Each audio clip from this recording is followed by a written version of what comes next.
Aboard the guided missile cruiser, a final digital sequence ticks to zero. Deep within the ship's vertical launch system, an inert cylinder stirs. With a concussion felt through the entire hull, a BGM-109 Tomahawk cruise missile is ejected upwards by a blast of gas. For a split second, it hangs, a silent silhouette against the star-dusted sky. Then, its solid-fuel booster rocket ignites with a savage roar, a brief, violent candle that pitches the weapon forward. The booster falls away. The small turbofan engine takes over with a quieter, relentless whine. Wings snap out from its body. It begins to descend, not towards the water, but towards a preordained point just above its surface. It levels out at 30 meters, less than the length of the ship that launched it. Now it is no longer a missile, but a terrain-following aircraft invisible to the radar networks of Iraq.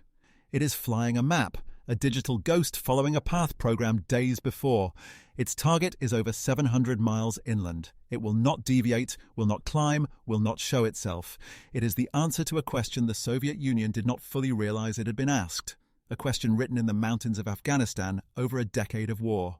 The fortress that faced the wrong way, Soviet air defense in Afghanistan, 1979 to 1989. To understand the shock of 1991, one must first understand the fortress that was breached. When the Soviet 40th Army crossed the Amu Darya River in December 1979, they brought with them a military doctrine honed for the plains of Central Europe. This doctrine considered control of the air not merely an advantage, but the prerequisite for any operation. To secure this, they transplanted a segment of their vast integrated air defense network, or Protivovozdushnaya Oborona, PVO. Around major bases like Bagram, Shindand and Kabul, they erected a layered bubble of protection. Long-range SAE-2 guideline and SA-3 Goa surface-to-air missile batteries, relics of Vietnam but still potent, scanned the higher altitudes. For medium range, the mobile SA-4 Ganef and SA-6 Gainful, the latter having stunned Israel in 1973, were deployed. Closer in, a forest of radar-directed anti-aircraft guns, ZSU-23-4 Shilka vehicles and towed ZU-23-2 cannons created a lethal zone for any aircraft daring to approach at low level. The system was designed to detect, track and engage high-flying NATO bombers and strike aircraft. Its radars tilted upwards, searching the sky for the metallic signatures of F-111s, F-4 Phantoms or B-52s. Its command centers were built for a war of massed formations, electronic warfare and rapid, centralized firing solutions. In Afghanistan, however, they faced an enemy with no air force. The Mujahideen had not a single aircraft. For the first years of the conflict, the sophisticated Soviet PVO assets sat largely silent, their greatest threat being dust and boredom. The real air war was waged by swarms of Soviet helicopters and ground attack jets, Mi-24 Hinds, Su-25 Frogfoots, MiG-21s, flying low-level counterinsurgency missions. The air defense network was a majestic wall, but the enemy was not trying to scale it. They were digging beneath its foundations. The vulnerability was not in the technology itself, but in the doctrinal blind spot it represented. The system had a minimum engagement altitude. Radar beams, limited by the curvature of the Earth and ground clutter, could not effectively see a target skimming the terrain. A jet flying at 50 meters could pop up, strike, and vanish before a locking solution could be generated.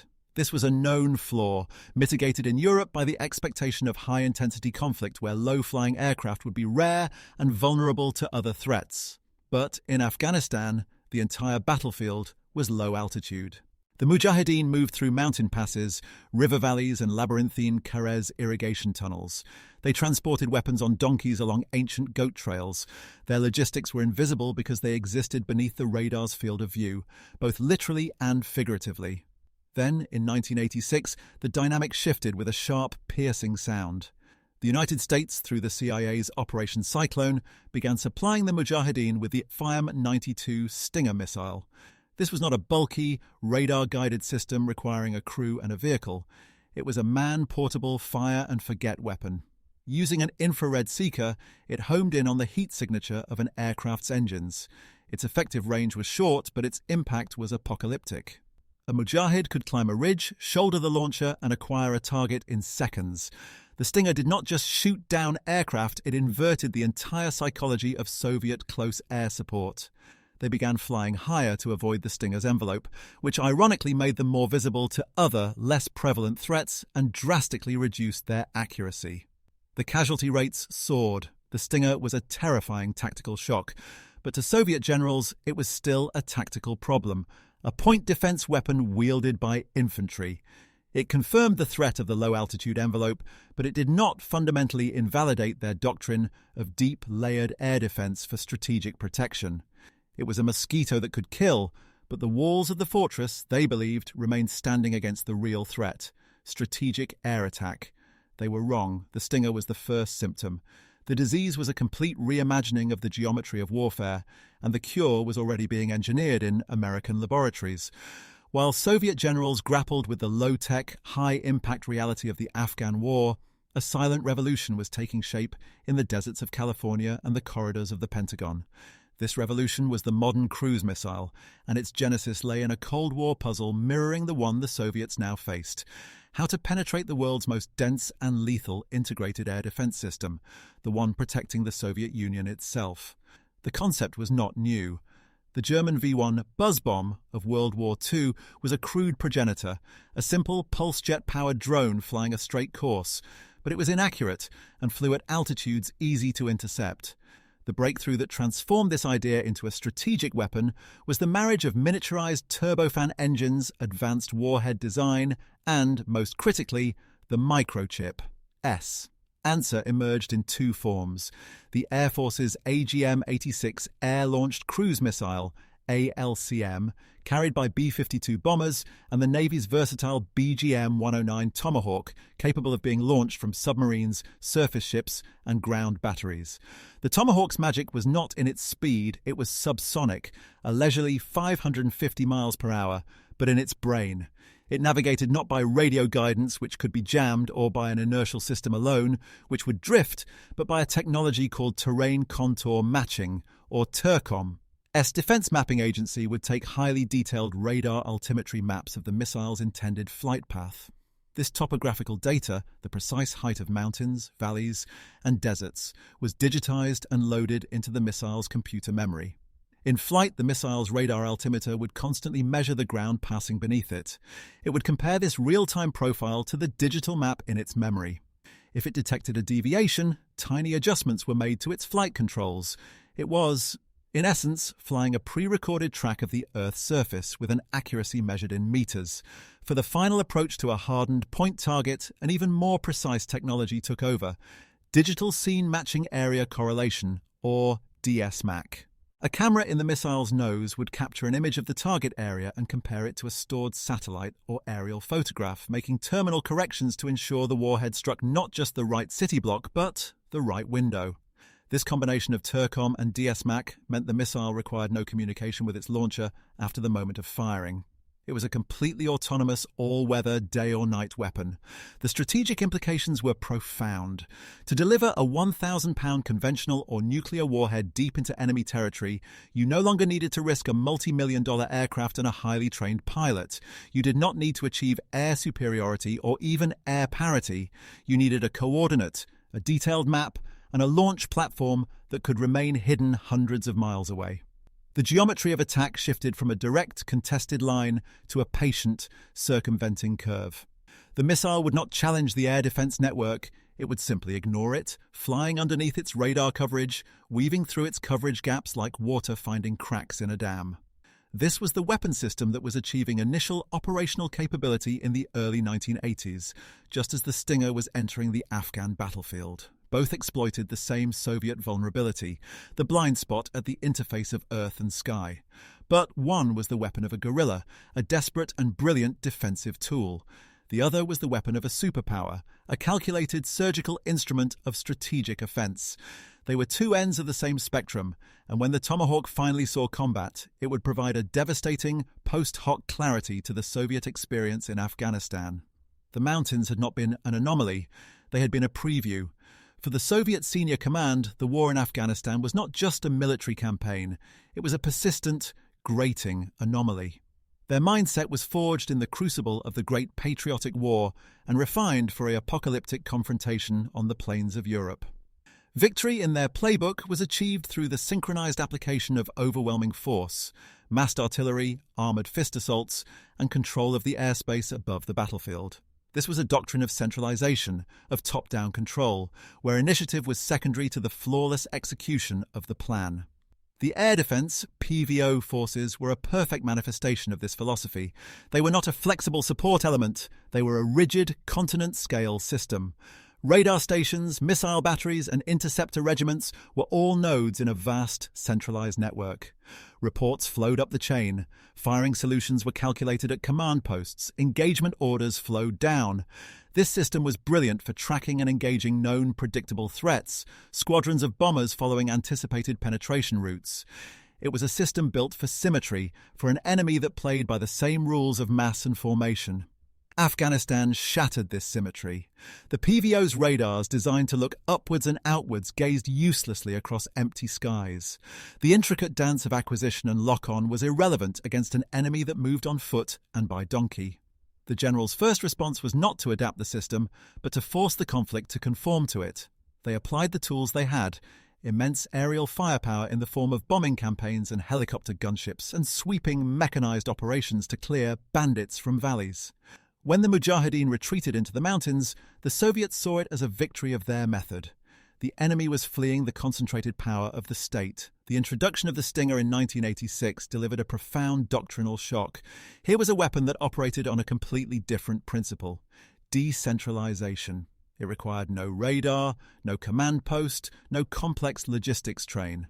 A single man with a few weeks of training could destroy their most potent close-air asset. The Soviet system had no procedural response. You could not launch a counter-battery strike against a man who fired and melted back into a village. You could not jam the infrared seeker of a missile already in flight. The only doctrinal answer was to increase altitude, which degraded mission effectiveness, or to blanket areas with indiscriminate artillery fire, a tactic that drained resources and fueled the insurgency. The generals diagnosed this as a tactical problem, a new, nasty weapon in the enemy's inventory. They failed to see it as a systemic failure. The Stinger succeeded because it operated in the seam between the Soviet Union's conceptual understanding of war and its reality. It exploited the gap between high-altitude strategic defense and low-altitude tactical vulnerability. In their after-action reports, they cited improved helicopter tactics, increased electronic warfare pods, and better flare dispensers. They sought a technical fix to a doctrinal cancer. They did not fundamentally re-evaluate the architecture of their air defense, because in their minds the architecture was not the problem. The Afghan theatre was simply a flawed, irregular battlefield that did not warrant a revolution in thought. This intellectual rigidity was the precondition for the shock of 1991. When the Tomahawks flew, Soviet analysts were not seeing a wholly new phenomenon. They were witnessing the ultimate logical extension of the problem they had been grappling with for a decade. The low-altitude threat was no longer a peasant with a shoulder-fired tube. It was a robotic, precision-guided system that could execute a strategic mission by perfectly, coldly exploiting the very same flaw. The mountains of the Hindu Kush had been a brutal, primitive testing ground, and their doctrine had failed the test. Long before the Turcom database held a digital fingerprint of the Iraqi desert, the mountains of Afghanistan were writing their own immutable logic of war. The Mujahideen, lacking satellites, microprocessors, or a single radar, became unwitting masters of the same principle that guided the Tomahawk. To survive and strike, you must become one with the terrain, moving beneath the enemy's perceptual horizon. Their resistance was not built on technology, but on an intimate, generational knowledge of the land. Supply caravans did not travel on roads visible to Soviet spotter planes or surveillance satellites. They moved at night through narrow, winding defiles, the Kotal passes, where the sky was a sliver of stars between canyon walls. Heavy weapons, dismantled and strapped to the sides of donkeys, were transported along paths that had serviced ancient trade routes, invisible from the air. Cave complexes in the mountains of Tora Bora, Jawa, and the Panjshir Valley served as logistical hubs, hospitals, and arms depots, their entrances carefully oriented away from aerial observation. The Earth itself was their stealth technology. This was a conscious, brilliant exploitation of the Soviet system's geometric weakness. A Soviet motorized rifle battalion advancing up a valley was a textbook formation. But to the Mujahideen commander on the heights, it was a slow-moving string of targets. He would initiate an ambush from the high ground, a tactic as old as warfare itself, but with a modern twist. The moment Soviet Hind helicopters, or Su-25s, were called in for close air support, the Mujahideen would break contact. They did not retreat across open ground. They dissolved, scrambling up pre-scouted goat trails into scree-covered slopes, vanishing into maze-like village compounds, or retreating into caves. The Soviet air response would arrive to find an empty kill zone, their ordnance exploding harmlessly against rock. The radar-directed guns and missiles of the PVO were utterly irrelevant to this fight. The battle existed in a layer of reality their sensors could not comprehend. The arrival of the Stinger did not change this doctrine. It weaponized the final layer of it. Now the terrain that concealed their movement also provided perfect launch positions. A Stinger team would position itself on a mountain shoulder, using the rocky outcrop as both cover and a platform. The helicopter pilot, focused on the valley floor, would have no warning. The infrared signature of his engines would bloom against the cool mountain background, an ideal contrast for the seek ahead. The missile would leap out, following a line of sight that existed far below the coverage of any SA-6 battery. The kill was a direct result of terrain-focused tactics meeting a suitable technology.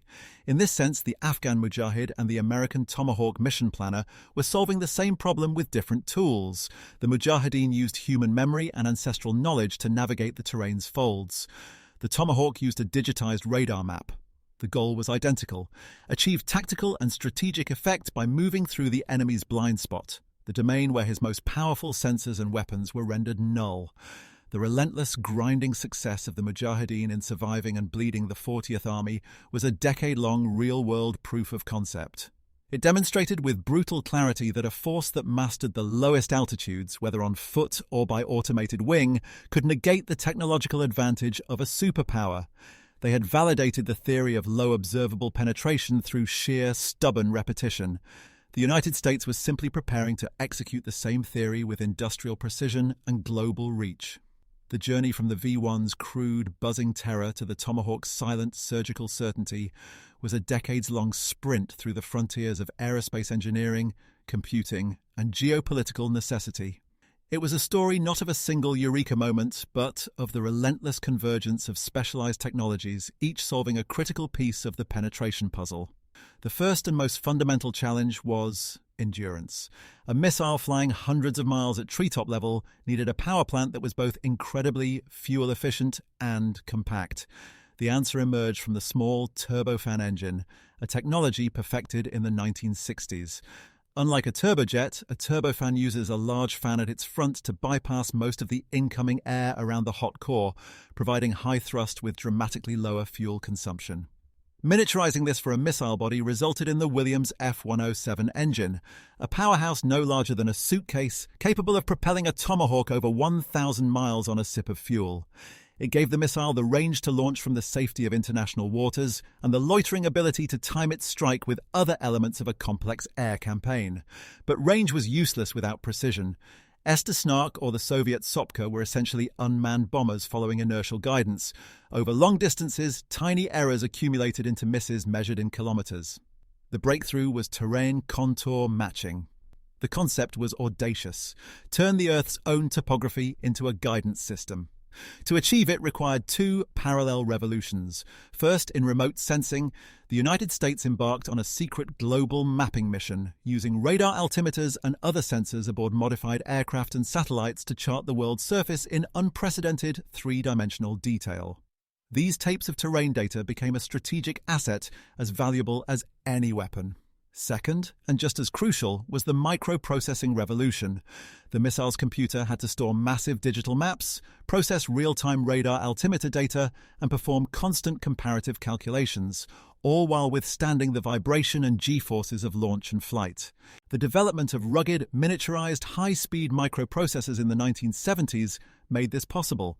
The missile's brain could now recognize a specific valley in Iraq or a mountain range in Afghanistan, comparing the live terrain profile beneath it to the stored memory with cold, algorithmic certainty. It did not fly to a point on a grid, it flew along a specific, unerring contour of the planet. Finally, for the terminal strike, there was the problem of the target itself. A power plant or command bunker could be situated in a cluttered urban landscape. Tercom could get the missile to the neighborhood. For the final meters, engineers developed digital scene matching area correlation. This system used a stored photograph of the target area, digitized into a matrix of light and dark pixels. In the terminal phase, a small camera on the missile would capture its own image of the approaching ground. A correlator would then compare the two images, finding a match and generating course corrections to steer the warhead to the exact point where the photo was taken. It was a form of mechanical recognition, allowing the weapon to identify its own destination visually. Together, these technologies, the efficient engine, the terrain-following radar, the microcomputer, and the scene-matching eye, created a weapon system that was more than the sum of its parts. It created a new paradigm, a strategic-grade weapon that behaved like a covert infiltration asset. It didn't overpower defenses, it circumvented them with a patience and precision no human pilot could sustain. The laboratories and test ranges had built the ultimate practitioner of the low-altitude war, a war the Mujahideen were fighting with sheer grit and geography. Technology had finally caught up to, and then surpassed, the logic of the mountain passes. The deployment of the Tomahawk during Operation Desert Storm was not merely a new weapon entering the inventory. It was a fundamental redefinition of naval power and the geometry of force projection. For centuries, a warship's strategic reach was limited by the range of its guns, dozens of miles at most. Aircraft carriers extended that reach to hundreds of miles via their air wings, but this came with immense cost, vulnerability, and the need to establish local air superiority. The Tomahawk armed surface combatant and submarine changed the calculus entirely. It created a zone of profound, hidden influence radiating over 1,000 miles from the hull. The battleships USS Missouri and USS Wisconsin, resurrected from mothballs and fitted with armored box launchers, were the most symbolic manifestation of this shift. They were icons of a bygone era of naval gunfire, now capable of delivering precision strikes deep inland without ever seeing the coast. More potent were the Ticonderoga-class cruisers and Arleigh Burke-class destroyers, their vertical launch system cells packed with a mix of missiles. A single ship could launch a coordinated salvo of dozens of Tomahawks at targets across an entire country, from its coastline to its capital, in a single shattering pulse. Even more invisible was the submarine, the USS Louisville firing Tomahawks from the Red Sea, a launch point no enemy surveillance could reliably monitor or predict. This created a new, paralyzing dilemma for a defender. Traditional defense in depth assumes a forward battle area where the enemy is detected and attrited as he approaches. The air defense network is layered from the border inward, but the Tomahawk erased the concept of a forward area. The first warning of its arrival was not a radar blip approaching the perimeter. It was the explosion at the heart of the strategic core. It attacked the hierarchy of command from the top down, striking at communications hubs, air defense command centers, and power generation facilities in the opening minutes of the conflict. By the time the manned aircraft of the coalition air forces crossed the border, the Iraqi integrated air defense system was already blind, deaf, and decapitated. The psychological and operational impact of this cannot be overstated. For Soviet observers and for the Iraqi defenders experiencing it, it was warfare conducted on a previously unimaginable plane. There was no dogfight, no duel between interceptor and bomber, no satisfaction of a successful anti-aircraft battery engagement. It was a one-sided conversation where the reply was a cataclysmic detonation. The launch platform was untouchable, over the horizon. The weapon itself was a ghost in the terrain, unreportable until impact.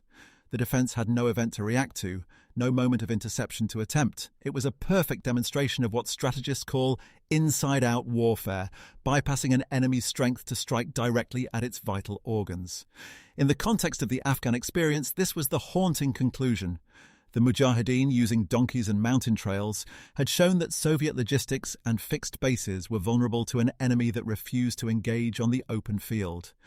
The Tomahawk now demonstrated that the entire Soviet method of strategic defense, the vast interconnected web of radars, command posts, and missile sites, was equally vulnerable to a weapon that treated the continent itself as a navigational aid. The Navy's demonstration proved that the low-altitude sanctuary was not a marginal tactical space for guerrillas. It was a new strategic highway, and America owned the only vehicles that could travel it. January 17, 1991, 02:30 local time. The air over the Persian Gulf, the Red Sea, and the Eastern Mediterranean was still. In underground command centers in Riyadh and Tampa, the countdown to Operation Desert Storm entered its final minutes. The world's attention was fixed on the expected roar of jet engines, on the spectre of massive aerial armadas crossing the Iraqi border, but the first act of the war belonged to a weapon that made no sound as it approached.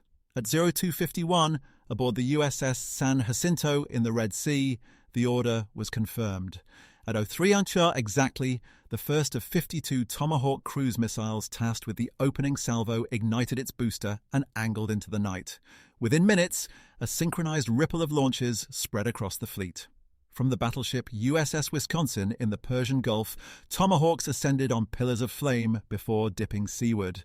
From the cruiser USS Bunker Hill, from the destroyer USS Paul F. Foster, from the attack submarine USS Louisville submerged in the Red Sea, a canister broached the surface and a missile shot into the dark sky, its origin point a secret held by the deep water. This was not a hailstorm, it was a meticulously choreographed symphony of destruction. Defense Mapping Agency. As the Tomahawks crossed the coastline of Kuwait and Iraq, their TERCOM systems activated. They descended to their pre-programmed cruising altitudes, some as low as 30 meters over the flat desert, others weaving through the contours of the Jabal Sanam hills. They flew not in straight lines, but in doglegs and arcs, routing themselves around known concentrations of Soviet-supplied air defenses, SA-2 and SA-3 sites around major airfields, the dense belt protecting Baghdad. Inside the Iraqi Air Defense Command Centers, the picture was one of profound confusion, then escalating terror. Long-range surveillance radars peering outwards and upwards detected nothing.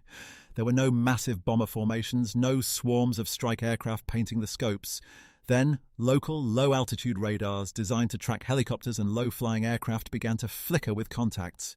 But these contacts were phantoms, small, fast, and skimming the ground with a persistence that defied belief. They would appear for seconds in one sector, then vanish as they dipped into a radar shadow, only to reappear miles away. They did not behave like aircraft. They did not climb. They did not maneuver evasively. They did not respond to electronic warnings. They were unjammable, locked in a silent conversation with the terrain below. The first explosions erupted in Baghdad at approximately 03:05. The Iraqi International Telephone Exchange, a critical node linking the military command, dissolved in a fireball. Minutes later, the AT&T Telecommunications Building, a gateway for international communications, was struck. Then, key power relay stations. The strikes were not the area saturation blasts of gravity bombs, but the localized, focused detonations of 1,000-pound unitary warheads hitting precisely engineered points of failure. In the Baghdad suburbs, the hardened bunkers of the Iraqi Air Force headquarters were hit, the Tomahawks descending in a near-vertical dive, their DSMAC cameras correlating the final target image. For the Iraqi military and the Soviet advisors embedded with them, the experience was surreal and paralyzing. Air raid sirens wailed, but the sky remained empty of the expected aircraft. Anti-aircraft guns, both radar-directed and manual, filled the sky over Baghdad with a frantic, blind tapestry of tracers, a display of raw fear and futility. Soviet-made SA-2 and SA-3 missiles launched at rumoured bearings soared into empty sky, their guidance systems finding no prey. The very concept of air defence was being rendered obsolete in real time. The defences were fighting the ghost of a previous war, while the real attack arrived from a dimension they could not contest. Ones were already crossing the border. But they entered an arena that had been fundamentally altered. The Tomahawk strikes had not just destroyed physical targets, they had shattered the nervous system of Iraqi command and control. The left hook of the air campaign had already landed, delivered by an invisible fist.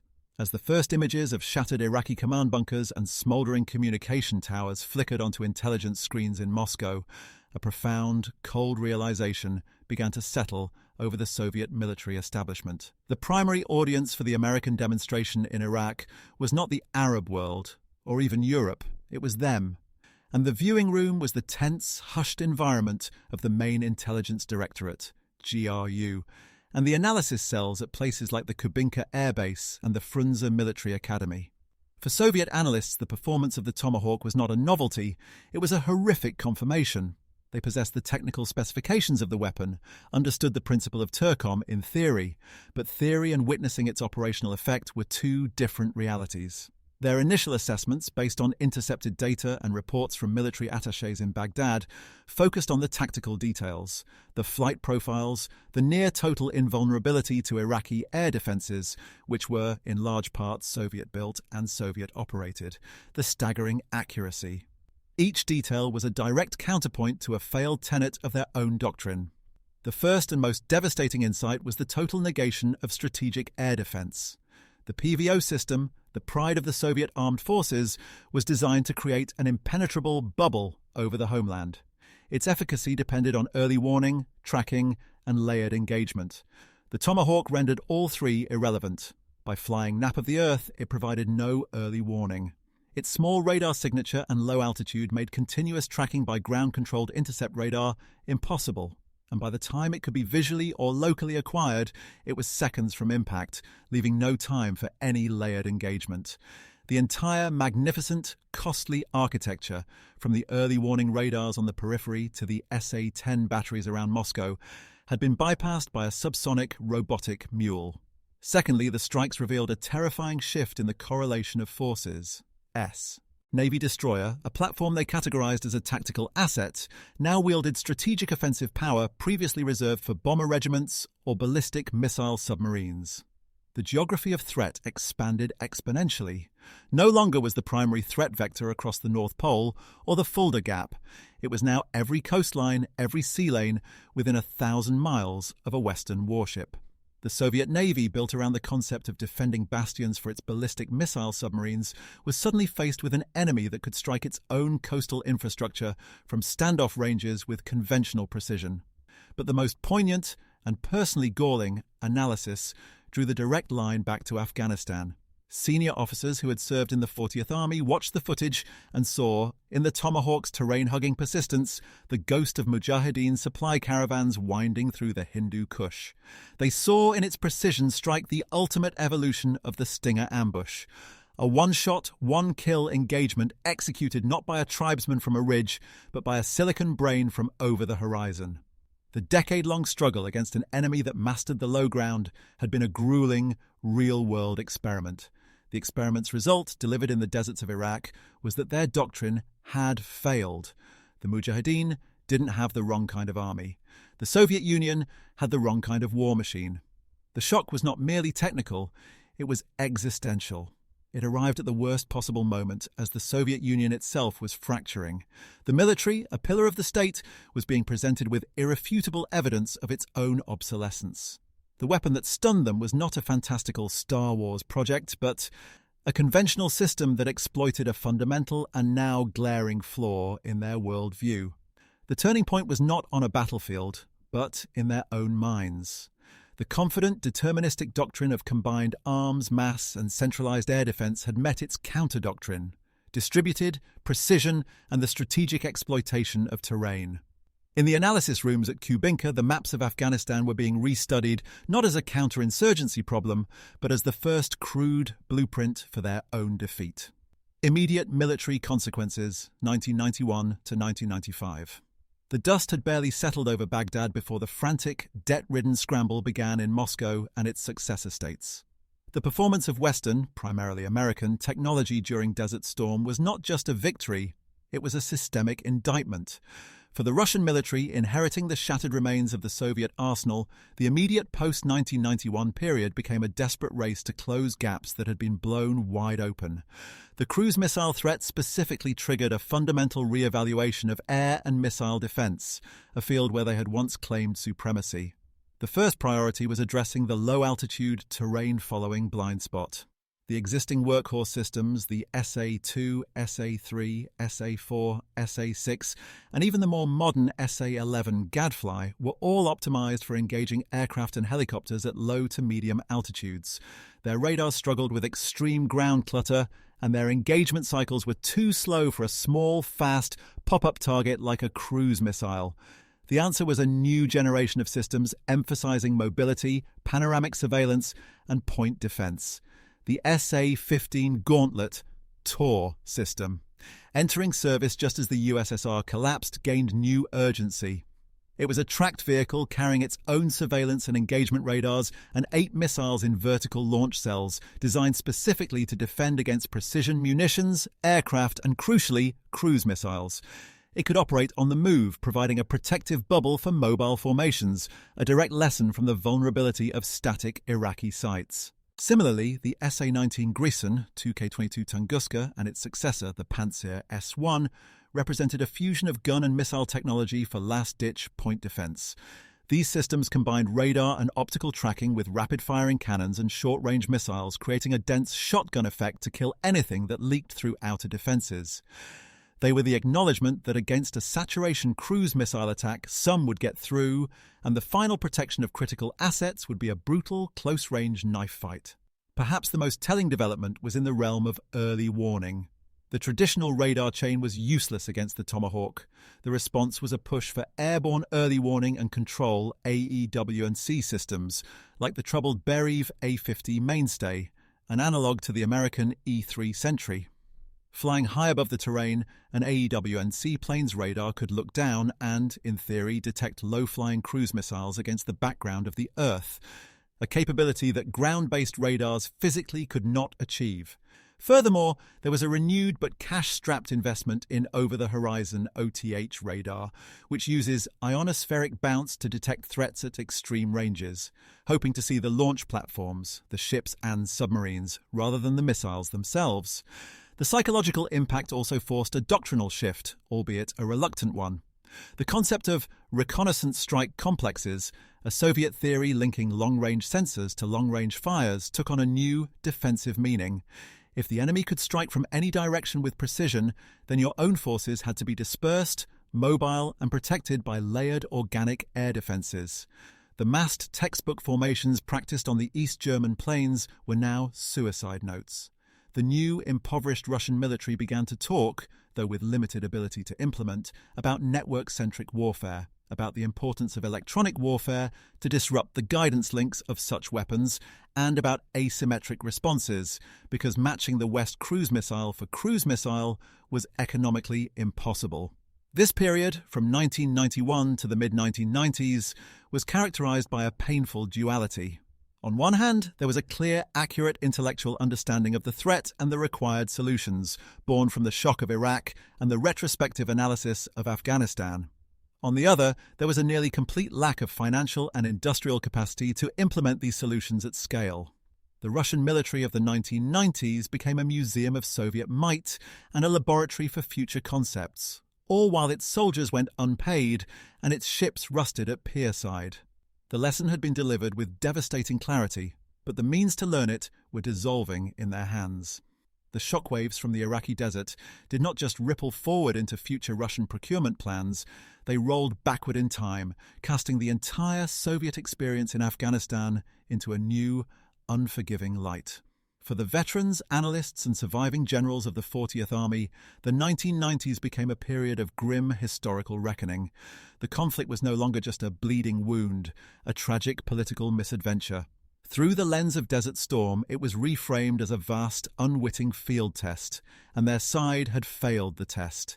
The re-evaluation focused on a central, haunting question. Had they been fighting the wrong war? Their entire operational approach had been to apply a conventional European war template to an unconventional conflict. They sought to secure key terrain, clear valleys with mechanized sweeps, and interdict supply lines with air power. The Mujahideen's resilience was attributed to external support, fanaticism, and the difficult terrain. But the Tomahawk revealed a deeper truth. The terrain itself was the weapon system, and the Mujahideen were merely its most adept operators. The Soviet military, for all its might, had been trying to fight geography with tanks. It was a fundamental category error. This perspective transformed the significance of the Stinger. In the mid-1980s, it was a crisis to be managed. By the mid-1990s, it was seen as a harbinger. The Stinger was not an anomaly. It was the first affordable, portable manifestation of a precision revolution that would culminate in the cruise missile. Both systems were expressions of the same tactical truth.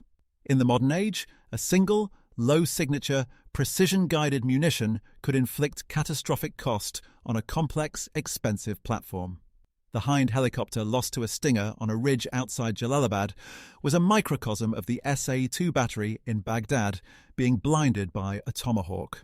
The scale was different, the technology more advanced, but the underlying principle of exploiting the low-altitude sanctuary and rendering mass obsolete was identical. Furthermore, the American-led coalition's use of real-time intelligence, satellite reconnaissance, and coordinated strikes in 1991 forced a painful comparison with Soviet methods in Afghanistan. Soviet Spetsnaz and intelligence units had performed bravely and often effectively, but they operated within a stifling, centralized system. Information flowed up a rigid chain, decisions were made slowly, and strikes were often delayed or conducted with overwhelming, indiscriminate force. The Mujahideen's decentralized, agile structure consistently outmaneuvered this bureaucratic behemoth. Desert Storm demonstrated the apotheosis of the opposite approach, a network of sensors and shooters where a pilot or a ship could receive target data in near real time and prosecute it with a single, precise weapon. The Soviet failure in Afghanistan was now seen not just as a failure of politics or will, but as a failure of information architecture. This reckoning was bitter and laced with a sense of historical betrayal. Many officers felt they had been sent to fight with one hand tied behind their backs by a political leadership that feared casualties and escalation, but the technological and tactical revelations of 1991 suggested that even with a free hand, their tools and their doctrine were mismatched to the emerging character of warfare. The war had been a brutal 10-year tutorial in asymmetry, and they had been poor students. The ultimate proof was that their superpower rival had not only watched the tutorial, but had engineered the final exam, passing it with devastating efficiency in a mere 43 days. The Afghan war, in this new analysis, was promoted from a peripheral counterinsurgency to a central prophetic conflict. It was the canary in the coal mine for the death of the mass army model. The crumbling bunkers in Baghdad served as the final exclamation point on a report written in the blood and stone of the Panjshir Valley.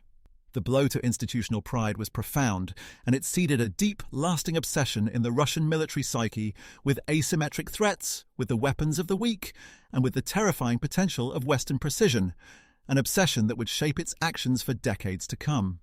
The story that begins with a Soviet BMD crossing the Amu Darya in 1979 and ends with a Tomahawk striking a Baghdad bunker in 1991 is not a tale of two separate wars. It is a single, continuous examination of a fundamental shift in the nature of power and vulnerability. For millennia, high ground conferred advantage. In the late 20th century, that principle was inverted by technology. The low ground, the radar shadow, the valley floor, the wave-top skim became the sanctuary. The Mujahideen, through instinct and survival, lived in this sanctuary. The United States, through microchip and mapping, learned to weaponize it. The Soviet Union, tethered to a doctrine of symmetrical, centralized mass, found itself blind and impotent against both. The stunning realization for the Soviet generals was not merely a technical specification about a missile's flight profile. It was the understanding that their entire paradigm of defense, a grand, static, layered system meant to repel a recognizable enemy, was built upon an assumption that no longer held. The assumption was that the enemy would come to the wall. The lesson of Afghanistan, crystallized by the Tomahawk, was that the enemy would instead follow the contours around the wall, becoming one with the very landscape the wall was built upon. This is the enduring legacy of that technological shock. It announced the obsolescence of the fortress in the strategic sense. It declared that in the modern age, security could no longer be achieved by fortification alone, but only through constant awareness, dispersion, and the resilience to absorb strikes that will inevitably get through. It blurred the lines between front and rear, between tactical tool and strategic weapon. The mountains of Afghanistan and the algorithms in the Tomahawk's computer were, in the end, speaking the same language. It is the language of the earth itself, a language of contours, shadows, and paths of least resistance. One side heard it in the whisper of the wind through a mountain pass. The other transcribed it into digital code. The third, for a decisive and costly decade, failed to listen. The shock of 1991 was the sound of that failure, echoing back through time, reaching from a burning Iraqi headquarters all the way to the silent, watchful generals in Moscow, forcing them to finally understand a war they had already lost.